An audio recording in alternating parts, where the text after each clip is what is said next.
Hanifa अलैहि रहमा फरमाते हैं, कोई शख्स को कलमा बोले और उसमें 99 एहतमाल कुफर के हों और एक एहतमाल ईमान का हो, और उसने वाज़ेह ना किया हो कि मेरी मुराद क्या है, तो सिर्फ एहतमाल पाया जा रहा हो, तो उसके ईमान वाले एहतमाल को तरजीह दी जाएगी कि हो सकता है इसका मफहूम ये हो, उसको जरूर काफिर करके आपने मारना है। तो ये जल्दबाज मुफ्ती जो होते हैं, बल्कि वो आजकल इस तरह चलती है फेसबुक की मुफ्ती और नाबालिग मुफ्ती, फतवे को भी कम से कम कोई पुख्ता उम्र आदमी हो तो वो फतवा देना शुरू करे। ये इतने इतने जो है मुझे फतवा देना शुरू कर देते हैं, फिर उनके फतवे की मशीन गन ऐसे चलती है कि फिर किसी को माफी नहीं करते। ये भी गुलूब है, यानी सही फतवे को भी कबूल ना करना, ये भी गुलूब है। और दूसरा ये है कि बस तुम फतवा देने पे तुलो और देखो ना कि वो क्या कह रहा है और एकदम फतवा जड़ दो, तो ये भी गुलूब है।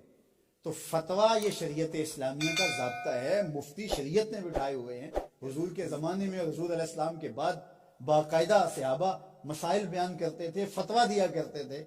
लेकिन हज़रत सिद्दीक़ अकबर रज़ियल्लाहु ताला अन्हु का ज़माना आप देखिए, आपने 7-8 लोगों के अलावा किसी को जो है वो इजाज़त नहीं दी थी कि वो फतवा दे।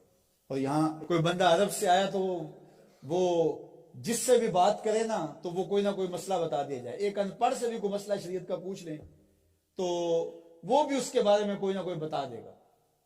और इसी तरह कोई मर्ज हो, वो आजकल वो कोरोना वायरस चल रहा है ना, तो उसके इतने इलाज आ गए हैं कि अभी तक जो दुनिया के माहिरीन बैठे हैं सर जोड़ के, उनको भी नहीं पता जो इलाज यहाँ मौजूद है। कोई कहता है प्याज खाओ तो खत्म हो जाएगा, कोई कहता फलां चीज खाओ तो खत्म हो जाएगा। तो वो कोई बंदा अरब से आया यहाँ, तो वापस जब गया तो कहा कि आप वहां गए थे बरे शहीर में, तो वहां के लोगों के हवाल सुना हो, तो उसने कहा कुल्लो तबीब कुल्लो मुफ्ती, सारे के सारे डॉक्टर हैं, सारे सारे मुफ्ती हैं।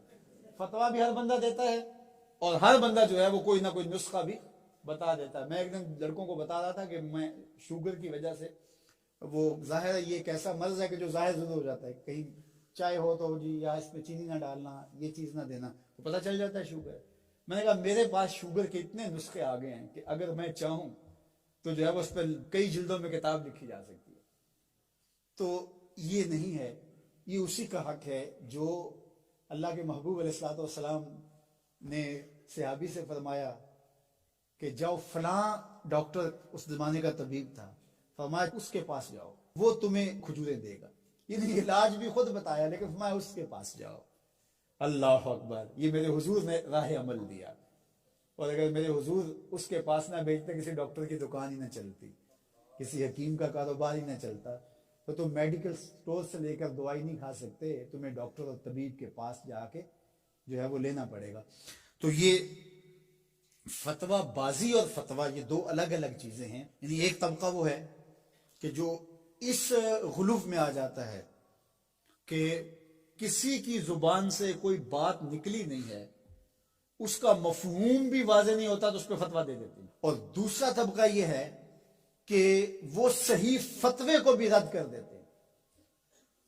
यानी वो कहते हैं छोड़ो जी ये फतवाबाजी है, वो फतवाबाजी कह के शरीयत का कोई फिर मसला नहीं बता सकता, फिर मुफ्ती होता है किस लिए है?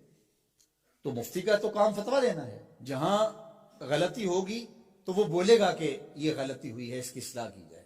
इफरात व तफरीद के ये दो रास्ते हैं कि कुछ लोगों ने शरीयत को इतना आसान ले लिया, इतना सहल ले लिया कि जो मर्जी करते रहो, और वो क्या कहते हैं ये दीन में कोई जबर नहीं है। और आयत क्या पढ़ते हैं, ला इकराहा फिद्दीन, दीन में कोई जबर नहीं। हालांकि इसका ये मफहूम ही नहीं है जो लोग ले रहे हैं। इसका मफहूम यह, कुरान की पूरी आयत पढ़ें, ला इकराहा फिद्दीन का तबय्यन रुश्द मिनल गय, कि हक और बातिल वाज़ेह हो गया, ये कुफर है ये इस्लाम है। तो जब वाज़ेह हो गया तो कोई जबर नहीं, कोई इस्लाम लाना चाहता है तो ले आए। बंदूक रख के किसी की गर्दन पे या तलवार रख के नहीं कहा जाएगा कि तू कलमा पढ़ वरना तुझे काट दूंगा। यानी जबरन किसी को मुसलमान नहीं किया जाएगा। कद तबय्यन रुश्द मिनल गय, हक और बातिल के रास्ते वाज़ेह वाज़ेह हो गए। लेकिन इसका ये मफहूम लोगों ने ले लिया कि दीन में कोई जबर नहीं है। मतलब क्या कि जो मर्जी करता फिरे। मियाँ जब तुम इस्लाम ले आए हो तो फिर इस्लाम की पाबंदियां तो तुम्हें कबूल करनी पड़ेंगी। तुम किसी भी मुल्क में जाते हो तो उसके कवानीन क्या तुम वहां फॉलो नहीं करते? अगर नहीं करोगे तो चालान होगा या नहीं होगा? जब आप नहीं गए थे तो आप पाबंद नहीं थे। आप किसी कॉलेज में, यूनिवर्सिटी में, किसी इदारे में आप दाखिला ही नहीं लेते तो आपको कोई पूछेगा ही नहीं। जब दाखिला ले लिया तो फिर अगर लेट आए तो फिर भी सरनश होगी। وقت سے پہلے چلے گئے پھر بھی پکڑ ہوگی، اس لیے کہ اب تم داخل ہو. جب تم اسلام میں نہیں تھے تو لا اکراہ فی الدین، لیکن جب تم نے کلمہ محمد عربی کا پڑھ لیا ہے تو پھر تمہیں نماز بھی پڑھنی ہوگی، تمہیں روزے بھی رکھنے ہوں گے، اور تمہیں شریعت کے احکام کو اپنے اوپر نافذ کرنا ہوگا.